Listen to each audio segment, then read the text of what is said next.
नमस्कार मु मोनालिसा आपन को मो चैनल को बहुत बहुत स्वागत। आज आम पोटल और बेसन तरकारी प्रस्तुत करवा। ये मु 300 ग्राम पोटल को एमती बड़ बड़ साइज कर काटी नहीं गोटे बड़ आलू को काटी नहीं एठी अदा रसुण पियाज गोटे बिलाती पकई ताको भल से ग्राइंडिंग करदेवे।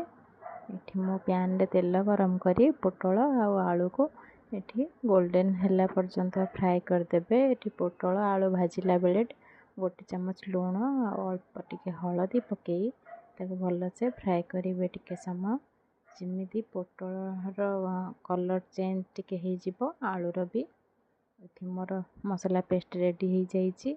एठी मोर पोटल आलू भी फ्राए भल से हो जाइए। एठी मुझे गोटे पैन को काढ़ी नेबी। तापर आम ये मसला प्रिपेयर करवा। ये 2 चम्मच तेल रे 2 पिच डालचीनी गोटे तेजपत्र गोटे चम्मच जीरा और पियाज फाड़े पकईकि मुझे फ्राए होला परे ये रेड चिली पाउडर और मसला पेस्ट को पकई भल भाव कषिबे। ये जीरा गुंड धनिया गुंड करी पाउडर मेथी पत्र आउ हलदी पकई आपको भल से पानी टिके दे गोले की से मसला कषारे आपको पकई देबे। ये हमर मसला कषारे आपको ढालिकी भल भाव आउ टिके समय आपको कषिबा को छाड़देवे जमी तेलटा ऊपर को देखा जीवो।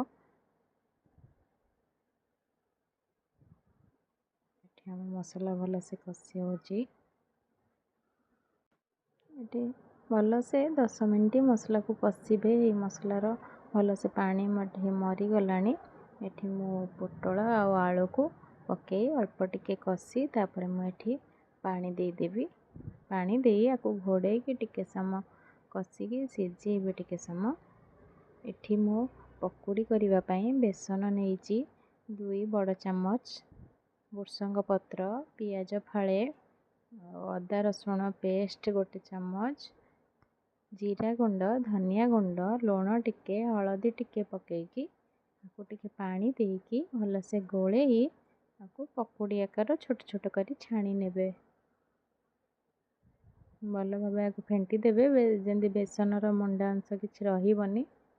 एठी मु गोटे पैन रे तेल गरम करी आपको छोट छोट पकोड़ी आकार छाणी नहीं सबतक पकोड़ी की भल से छाणी देबे टिके गोल्डन ब्राउन कलर हैला पर्यंत। तापर आपको काढ़ी देबे। आमे से पैन रे पोटल सिझुची ये सब बेसन को चामच रे एमती छोट छोट करी पकई आपण हाथ रे भी पकई भल से छाणी नेबे। ये मोर पकोड़ी बेपार प्रस्तुत हो सारी। चलतु ये पोटल रे ये पकोड़ी सब पकई देबे। पोटल जी परिमाण रे पानी थिबो आउ टिके एथरे पानी नेबे नले पकोड़ी सब पानी तक पीजिबो। ये मु पकोड़ी पकई जमार 2 मिनट आपको टिके फुटवा को छाड़देवे।